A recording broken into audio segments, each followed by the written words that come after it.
New Thought Media Network. We are a global broadcast network of positive music, media, and entertainment, inspiring humanity's evolution along the journey of enlightenment and creating a world of love, peace, empowerment, and prosperity for all. New Thought Media Network. Positively inspiring.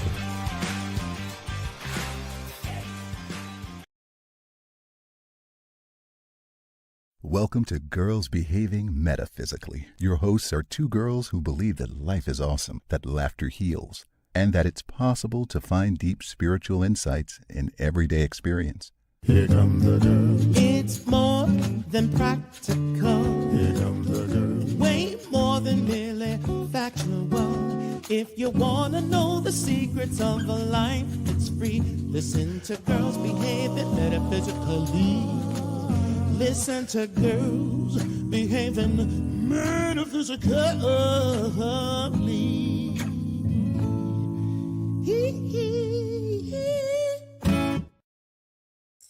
Here we are, girls. Here we are. Girls Behaving Metaphysically. We are here a little bit late, but we're here. And does anybody really know what time it is? Sometimes. Really care. Anyway, here we are, and we're glad to be here with you. So welcome. I am Robyn Rice Olmsted. And I'm Dr. Natasha Wilson. Yeah, that's who we are. But we're so much more than that, you know? Yeah, those are names.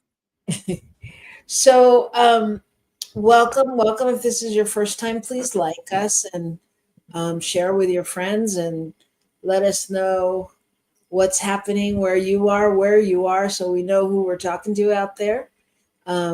We are coming to you from different corners of the world. I am currently in sunny, hot New Mexico.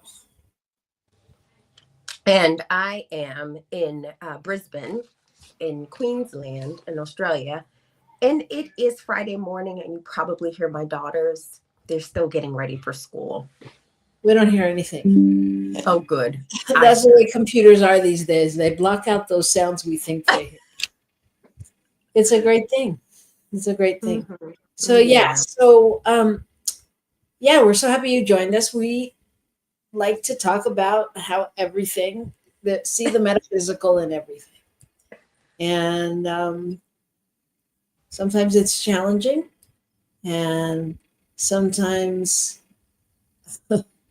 it's easy to make the couplings, the pairings, but that's what we do. So today we're going to be talking, last week we talked a little bit about grief. And today we're going to be just kind of unpacking and continuing the conversation.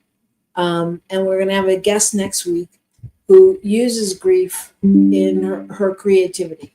So there's all different ways to deal with grief and to express it and to, I think, to navigate it. Wouldn't you say? I missed part of what you said. You know, I still have that technical issue on my end where you blank out at certain points, but then you come back and then I can normally piece together what you said. But I missed something fundamental this time. Just talking about the topic and how last week we started on it. And we're going to unpack it a little today. And then next week, we're going to be sharing we're going to have a guest who uses creativity as a tool for moving through some of her grief. Mm-hmm. Yeah. I think one of the things that has really sat with me since last week's discussion with, I can't remember the sister's name, but I know, she calls herself the grief doula, is that, grief in some way, it touches us all. It's probably touching us all the time, but it's one of the things we talk about least. I think she said it was like the number one thing we don't talk about. And I always find that fascinating. It's usually those things that feel deeply uncomfortable or makes us feel unsettled. It seems like what I've come to learn is those are the things that need voice even more. Yeah. So that's what's been sitting with me from that conversation. Yeah, I think what's been present for me is really, I think we tend in this culture, in this society, to kind of dismiss grief and want to like jump the hurdle and find the shortcut to not be there. Yeah. And I facilitated a celebration of life memorial service this weekend, and it was a great space. I mean, very loving and wonderful. And one of the things I was clear about in terms of grief was how much it has to teach us. And I also think that we control it. I mean, like I said to the people, that the one thing I knew was that we would all leave knowing something new. We would all learn in something that we didn't know. And I think that's grief is like that in some ways. Like I don't know, it's just a ever-present teacher. Yeah. Yeah, it is.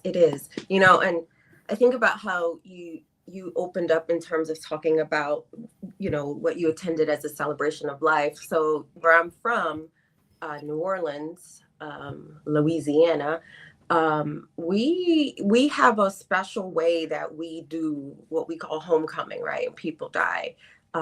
We have what's called a jazz funeral, and we dance a dance called the second line, right? And it's a processional dance all the way historically to the burial site, right, after the funeral. And it's usually a time where, it can look very confusing to anyone who is, I guess, on the outside of the cultural context of New Orleans, if you weren't raised there, because like you simultaneously see people dancing, leaping into the air, moving rhythmically. You hear the brass band, and you also see people crying and lamenting, and like it's all happening at the same time. It's a celebration. It's a celebration, but that looks at where the full experience, from the tears and the lamenting and the wailing to the dancing and the jumping and the music. Yeah. Grief. What I know is that grief has to move through the body, and that's like when I think about what we do in New Orleans, it is one of the ways we start the process of moving grief through the body.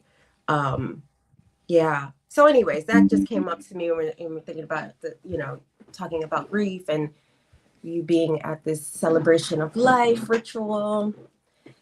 Yeah, I don't know. And I think that. Go ahead. I was just gonna say, I think that many cultures come at it from that perspective, right?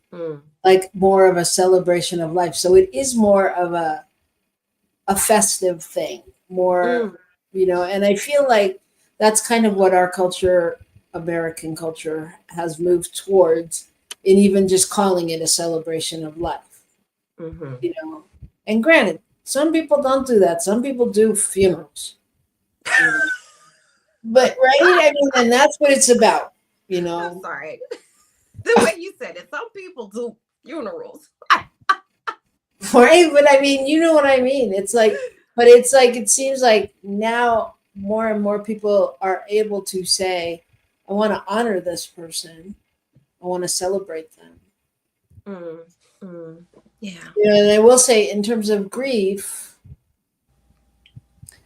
our friends whose memorial it was did a fabulous, amazing thing, in that when she got her diagnosis of that it was a terminal cancer, they shared it with everyone and had Zoom calls where we actually got to tell her and honor her and really hear their process, like hear how they were holding it, so that you weren't afraid to talk to her partner when she passed, or you weren't afraid to say the wrong thing.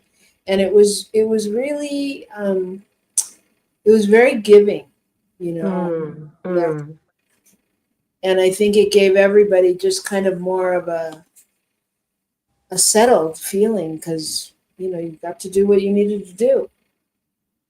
And we don't always get to do that. Yeah.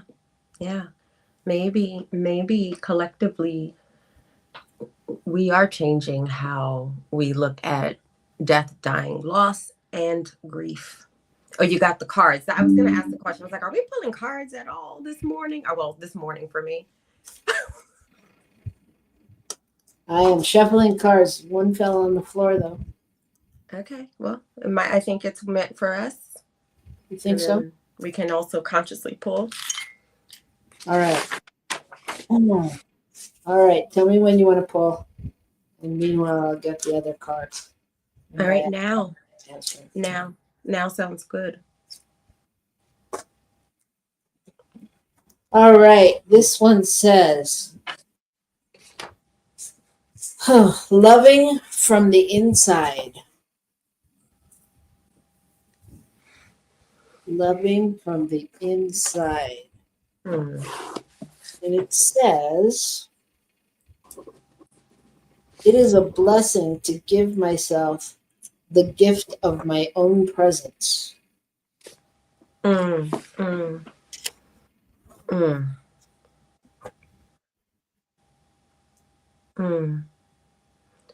you that, the one that fell on the floor is the flow of partnership. And it says, the ebb and flow of relationship takes me where I need to be next on my path.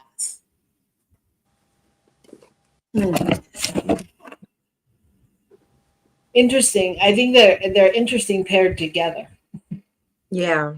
Say more. Well, one seems dependent on partner and on having a partner there. Whereas the other is loving yourself from the inside out. And I think if by the same token, we have to love ourselves from the inside out in order to do partnership well. Yeah. It's interesting because, like, as I'm sitting with both cards, and I feel like they create like an internal dialogue. So I think I know I've mentioned in this space actually several times that I've started purposely moving slower.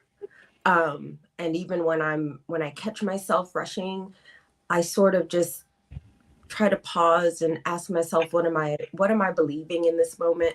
And then I just try to introduce a slow and calm rhythm into whatever I'm doing. And so that's like this form of like self-love that I've been committed to practicing. And when I think about the ebb and flow of relationship, I also think about the ebb and flow of our relationship with ourselves. So sometimes I am going to be rushing because I'll be forgetting. But because I've committed to being in this deep relationship with myself, I can listen and return without needing to be unkind to myself, say harsh things or whatever. So I'm hearing it. I'm hearing the connection in the two cards, and I'm hearing how they speak to each other, both as an internal process and possibly another outside of oneself. Yeah. Agreed. I just was reading the very beginning of the flow of partnership, and it says, I am connected to myself and to the cosmos, even as relationships enter or leave my life. I am grateful for these gifts of connection and engagement wherever and whenever they occur. I feel at peace with this process. And I think, like you said, that speaks to the other card. The other card says, I start with myself as I practice turning my loving attention inwards rather than outwards. I nourish a loving presence within my own body. And then it goes on to talk about how. Well, it says, I might start by simply closing my eyes and putting my attention on an area that feels central within me, my heart, my solar plexus, or my belly. With each breath, I allow my awareness to rest there, away from outer distractions or pressure. My inner space is sacred. So yeah, I think they go together. Definitely go together. Yeah. It's interesting, as you were reading the card, I was already like in the posture recommended by the card. Yeah, breathing into your heart, your solar plexus. Yeah. Well, I think that that's a good direction to go. Why doesn't everybody take that breath and breathe in to their heart space, to their belly? Just allow that to be that space of expansive awareness. And just sit in the stillness. And if you can, sit in the stillness and feel those areas while we take a break. And just see what that feels like to be still. And to see what comes up for you. And as we do that, as you do that, we'll take a break and we'll be right back here on New Thought Media Network. Please help us say thank you to our organizational sponsors, including the Hefferland Foundation, Affiliated New Thought Network, International New Thought Alliance, Science of Mind Archives and Library Foundation, Center for Spiritual Living Denver, Center for Spiritual Living Midtown, New Thought Philadelphia, Planned Happiness Institute, Summit Center for Spiritual Living, One Heart Retreats, Center for Spiritual Living on the Lake, Unity Kitchener, Unity Spiritual Center Ottawa, Om Center for Spiritual Living, Satya Center, Begin Within Ministries, Center for Spiritual Living North Jersey, Unity of Savannah, and the Center for Spiritual Living Seattle, as well as all of our individual donors. Thank you for being part of the New Thought Media Network. Please like, share, and subscribe. New Thought Media Network, positively inspiring.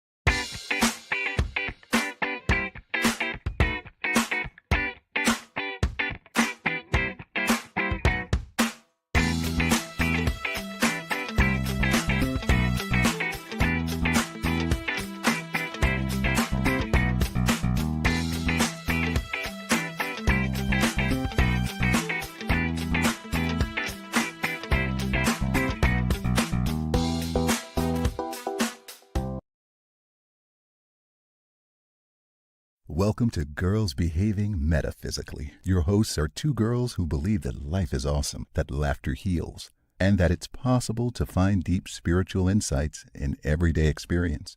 Here come the girls. It's more than practical. Here come the girls. Way more than merely factual. If you want to know the secrets of a life that's free, listen to Girls Behaving Metaphysically. Listen to Girls Behaving Metaphysically.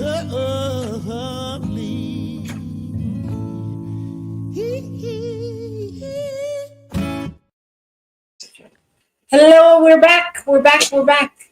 How was that? Were you able to sit still and be in silence and touch your heart space? I was, and I remembered to light my candle to set my intention for the day.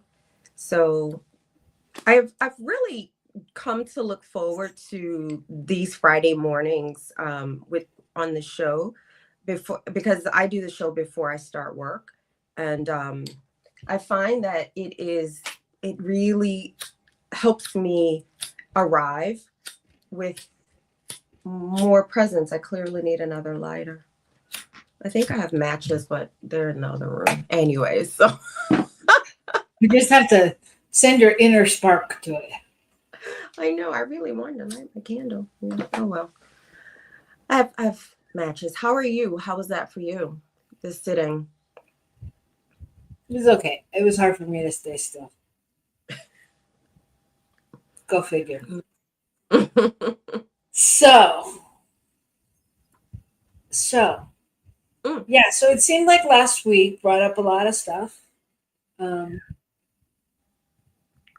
for you.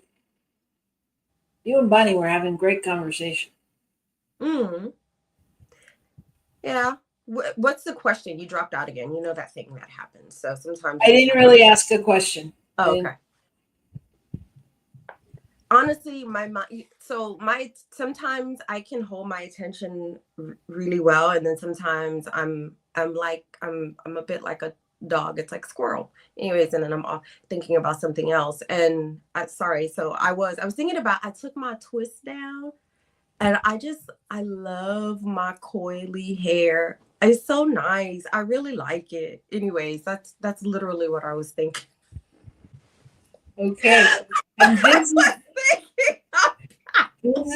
is what it's all about. This is about the real, folks. Being real in that moment. And if you can admit where you are when you're not supposed to be there, it's so much more refreshing than trying to pretend you have the answer.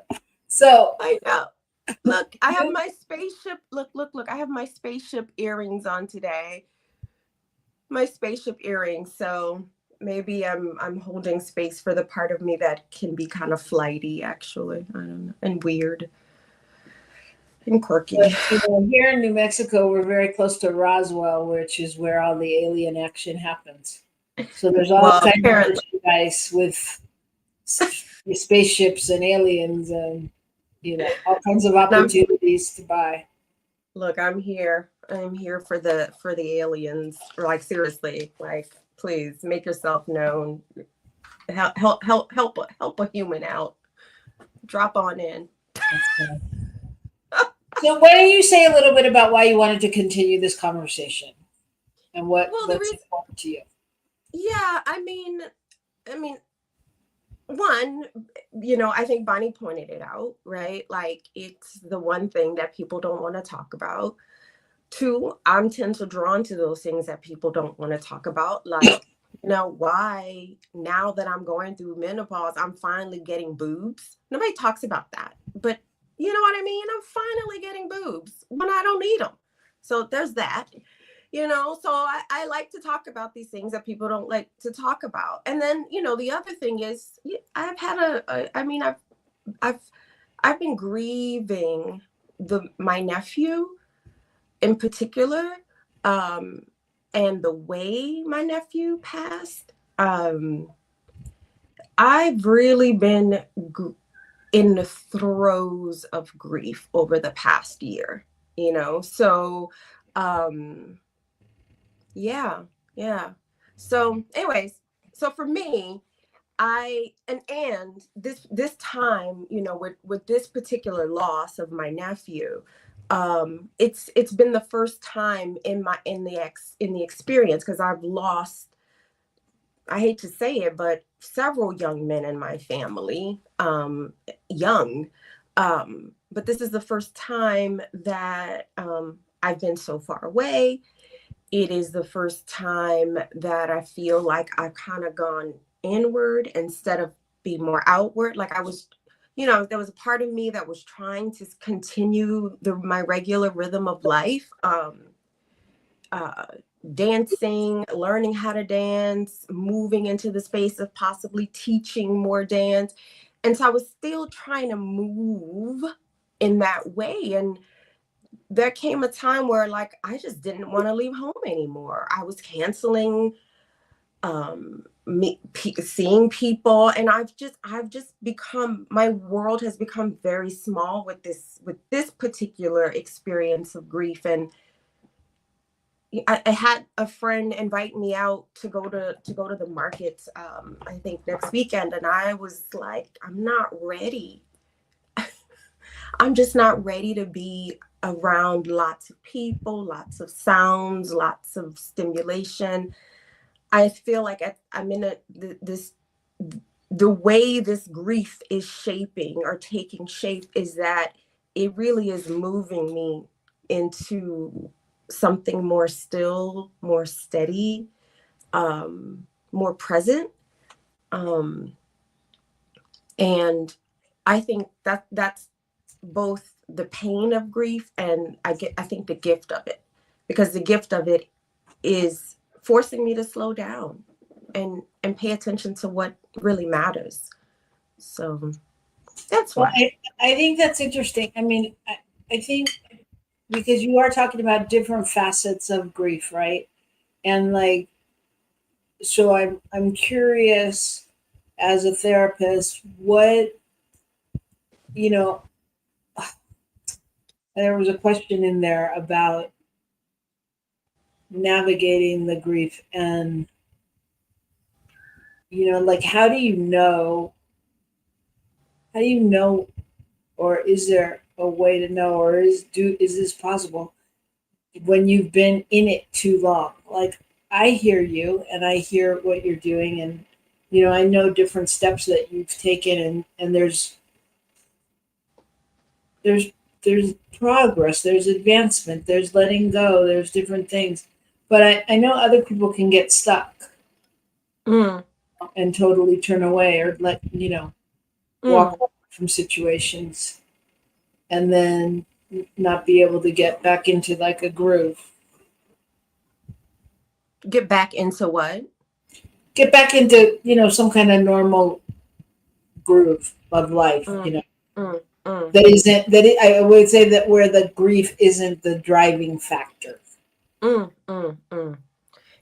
So as a therapist, I think who and what we're grieving matters a lot in terms of I guess I just call it a rhythm.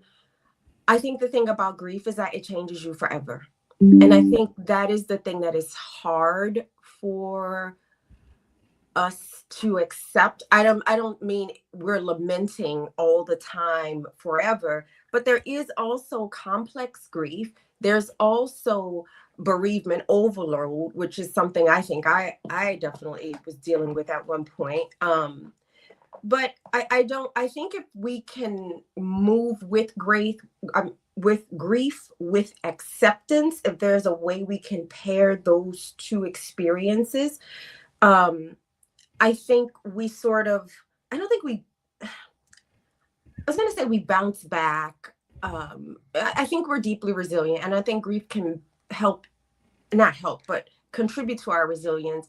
But I think the main thing about it is if we can accept that there is something in the fabric of the universe has changed forever, and let that be okay, then I think we find what our rhythm is, our new rhythm, because we can't go back to something before. It's just impossible. There's no going back to how I used to be.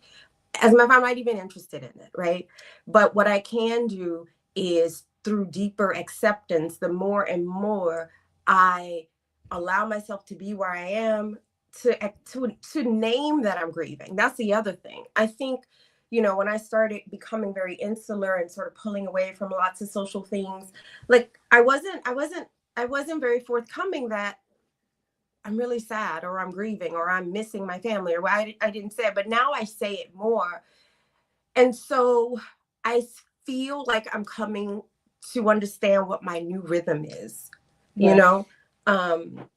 So I guess that's what I would offer, right? Well, I think that's really important. I mean, because grief doesn't, I know everybody knows this, but grief doesn't only happen when somebody dies, right? Mm-hmm. I mean, grief is about all kinds of loss. And I think, especially on this spiritual journey, Mm. I think we experience a lot of loss along the way because we're letting go of our old self, we're letting go of old ideas. And generally, if we let go of some people along the way that can't handle it or aren't ready to change with you, or you grow apart, you grow distant because things have been distant.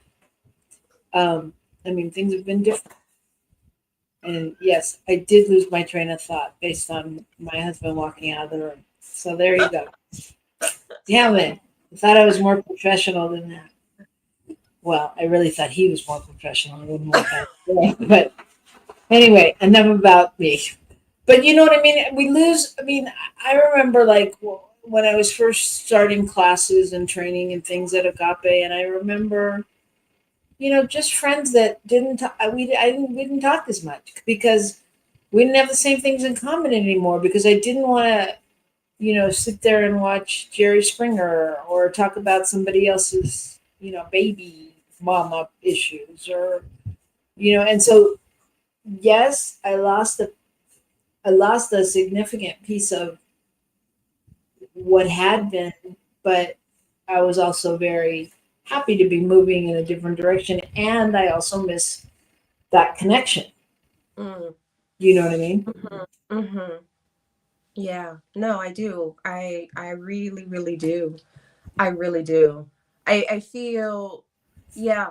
Yes, yes, yes, yes, especially on this particular path that we're on, where I think we invite the evolution of our soul, and we invite ourselves to consciously evolve. And so even when we forget, I and because I forget things often, right? I forget things often. Like I just forgot what I was about to say, but it's gonna come back to me. Anyways, like I was thinking about how, for me, entering into an active practice around dance meant that I sort of also became a part of a community. And in that community, what I found ultimately did not resonate with like a lot of my spiritual practice, because there was a lot that was based in gossip, a lot that was based in ego, a lot that was based in like judgment, and that was heartbreaking. But I feel like part of even going in, becoming more internal because of the loss of my nephew, I was also moving away from those spaces, those social spaces, because I was becoming aware that the way and I must have named myself in that process, the way we moved as a collective, as a community, was not in alignment with the spiritual principles that I say I want to practice, which are of peace, of inclusivity, of love, of expression, of creativity. So anyways, so yes, there was grieving of those friendships, or what I called friendships, while also grieving my nephew. Actually it was him who helped me, in some ways. I came back to my spiritual practice in some ways. Yeah, and I think the other thing that we didn't really talk about that is interesting is that we can also grieve the things that weren't good for us. It's like a lot of people think, oh, you just miss the things that you love. Yeah, no. No, it's not true. Yeah, you're right. Grief is complex. Loss is complex. There is such a thing, and you may know this, Robyn. It's called disenfranchised grief.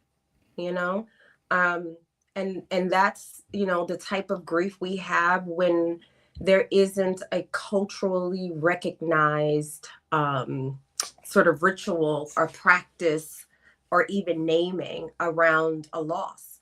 And so often people who are experiencing disenfranchised grief they grieve in isolation, you know? And one of the things Bonnie said, and this is one of the things I absolutely agree with, is yes, like even as I've been pulled to go like inward, grief really does need community. We need community around us. But with things like disenfranchised grief, you know, often we're grieving that stuff on our own because there's no space to name, oh, I really like this thing or I didn't like this thing and I'm still grieving that it's gone from my life, you know? Yeah, I mean, I say, especially what comes up for me is I have a friend in an unhealthy relationship, and they know that, and they know that pretty much everything about it is not right. And it's very hard for them to leave it. You know, it's very hard for them to leave it because of their desire for that companionship or partnership or love or attention or whatever the real thing is. You know, because it's just interesting how I don't know, grief isn't always logical. No, it's not. It's almost like we're working with a different part of the brain, actually. When we look at a grieving brain, we're working with a whole different part of the brain, and it is not the logical part of the brain. Not at all. So it's not logical. It's not at all. Yeah. You know, I take chances in certain spaces in terms of like how vulnerable I'm willing to be or how much I'm willing to share. I do have a tendency, and I do understand it now in terms of my own neurodivergence, why I am this way. Believe it or not, it's kind of hard for me to read a room. But I now know that. I now know why. It's because of how my brain is wired. But I am still in a partnership and we've just decided that we are better people not living together. And it is crazy how much more I actually love this person now that we don't live together. My house is peaceful. You know, like he says, like he's not dealing with my high strungness. Great. And I'm not dealing with whatever that is. But when we see each other and we've created this space so that we have a rhythm and you know, like he comes and he spends the night with our, you know, to be with our daughters, to take them to school every morning, to pick our youngest one up. Like, you know, like we really, like, I feel like my family is finally thriving, but the grief that he and I both went through when we both agreed we cannot live together. That was painful. That was full of grief, you know, and to feel like I invited that grief into my life, which I did. Yeah, it's disenfranchised. It's like, you know, when I have shared with people and I've said, you know, I'm kind of sad about it, they're like, well, you did ask him to leave. Well, yeah, but I mean, don't you think that on some level too, you're grieving an idea, you're grieving a dream of the way you thought it should be, the way you'd hoped it would be, the way that, you know, I mean, generally most people in partnership plan to be together. I do know a couple that's lived apart though for their whole time together and they consider themselves married. So look, one of the things that I, you know, when you know, I made this decision and Fred and I, my partner, and we talked about it, he's indigenous and I did a cultural consultation around the separation as well. And you know what I learned should not have shocked me, but from an indigenous perspective, men and women don't live in the same space.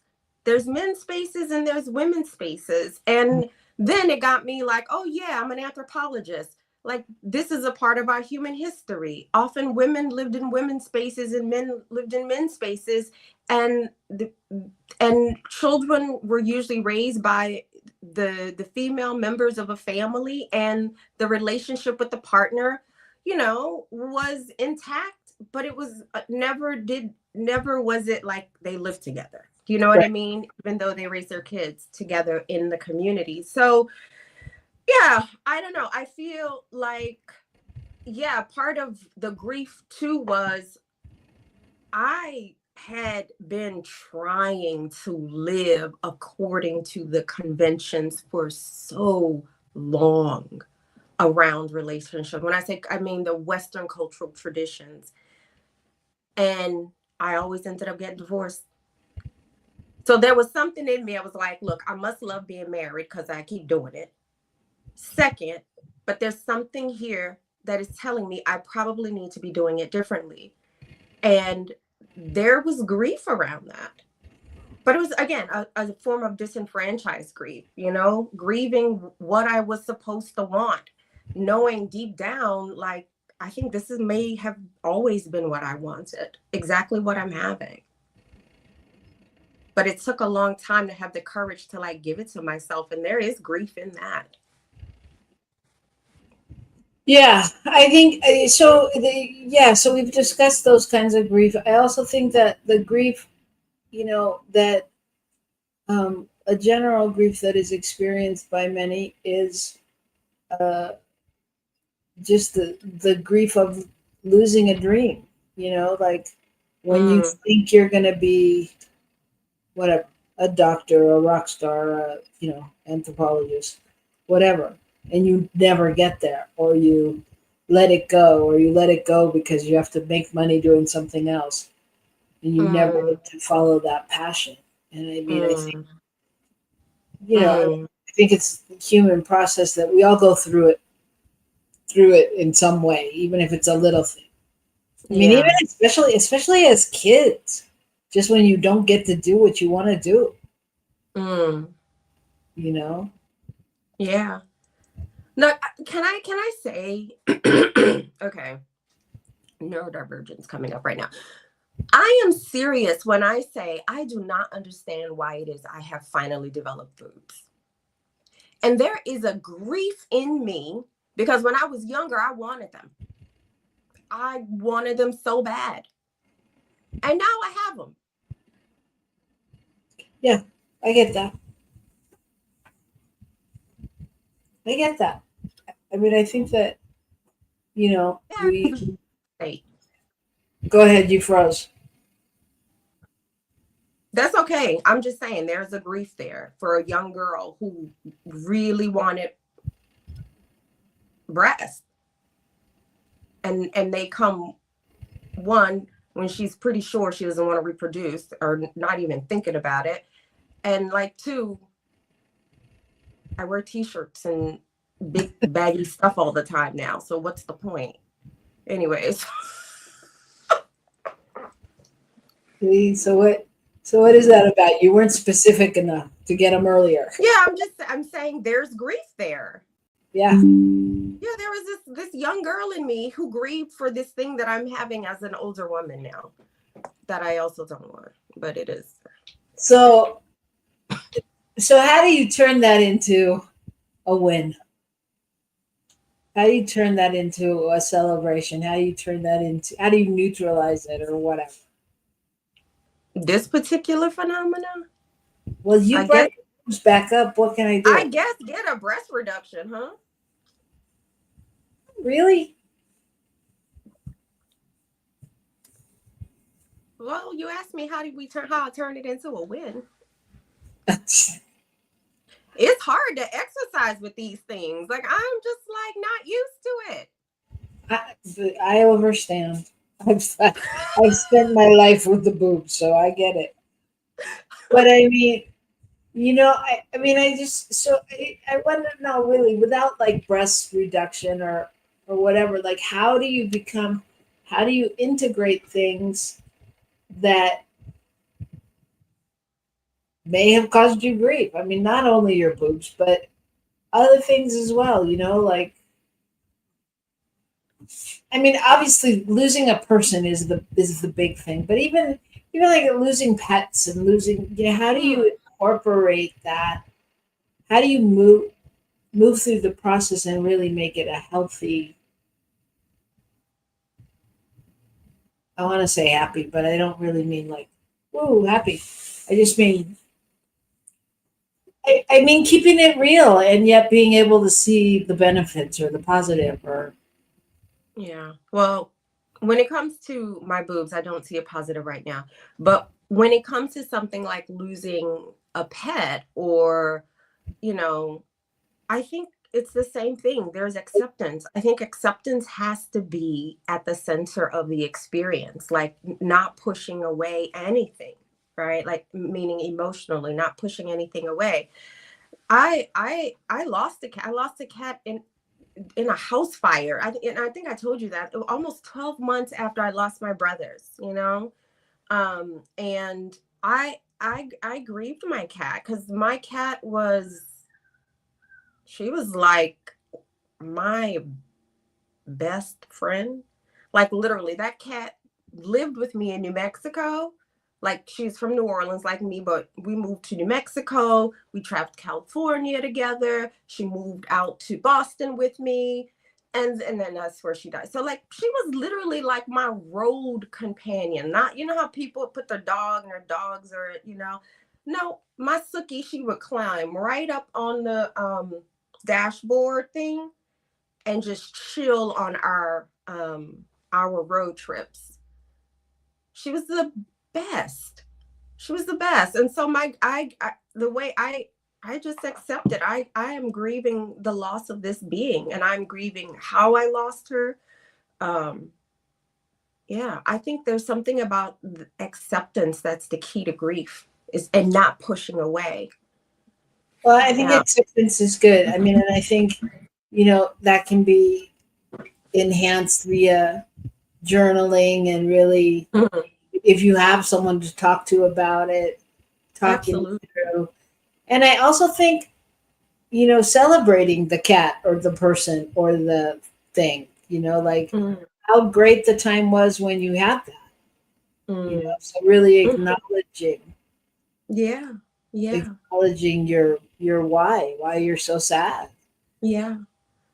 Look, I think everything you've said, absolutely. Like even I'm just thinking of Sookie now. Like she's my dad found her in like one of the houses that had been destroyed in Hurricane Katrina, and somehow she had wandered away from her litter, and she was just this little tiny thing, but she was so loud that we had to go be like, what is this? Where is this? So he found her and brought her to my house because why? But he did. But I was happy. So anyways, I took her to the vet and got her all shaped up. She was so little. Like I had to feed her with like a little fake bottle thingy. She was the sweetest. I'll have to show you a picture one day. But I remember I was working on my research proposal one day and it was raining outside, and she just came crawling across my desk and went just similar to now, my desk is against the window, and the raindrops were pouring down on the window, and she was trying to catch each of them, And I just remember in that moment being like, oh my God, this is like her first time seeing rain. So this is like a wonder, And so I was like, it was through her eyes that I was like, I really want to feel, I could feel the wonder, I don't know. It was a sacred moment between like watching her see rain for the first time and try to catch it. That's so cool.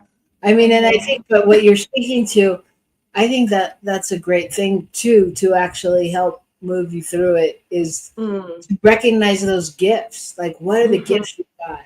Because that wonder of the raindrop is the same wonder of you laying in the blades of grass, Absolutely. It's like, so it's very cool to be able to identify and perhaps, call on that energy, spirit, whatever you want to call it, memory, to carry you through other times. For sure. Yeah, to really allow those people and situations to speak to you as Mm. angels, as your tribe of Yeah. seers. Yeah. Yeah. She used to always fall asleep on my chest. I wonder what she would think about my chest now with these boobs. So I don't know. Sorry to bring it back to boobs. Sorry. And we're back to boobs. All right. Okay. Well, on that note, I think that we're pretty complete for today. We're gonna next week we'll explore if Natasha's boobs have grown. No, please, because I will get a breast reduction. I'm seriously, I can't exercise. It's just, my shirts don't fit. Like, I'm over it. All right. Well, be patient. Be patient. This too may pass. Oh Lord, everybody. So grief. So that's our update on grief. Next week we'll have a guest here with us, Leslie Reed, who is a teacher and a poet and all kinds of things, and she'll share a little bit more about creativity and grief, because as we know, grief, it can be good too. Good grief. People write Was that Charlie Brown? Yeah. Good Okay. grief. People write songs from grief and all the creative stuff that comes from it. So we'll explore that a little more next week. And in the meantime, just remember to go back to that heart space, to go back to that loving yourself from the inside out. Mm. And to truly know that no matter what partnerships you're in, you are in your main partnership is with yourself. Amen. Spirit, Ashe. divine. So breathe in and just allow all that yummy goodness to surround you and know that you are unstoppable. So see you next week. Let us know how your week goes. Bye, everybody. Peace and blessings.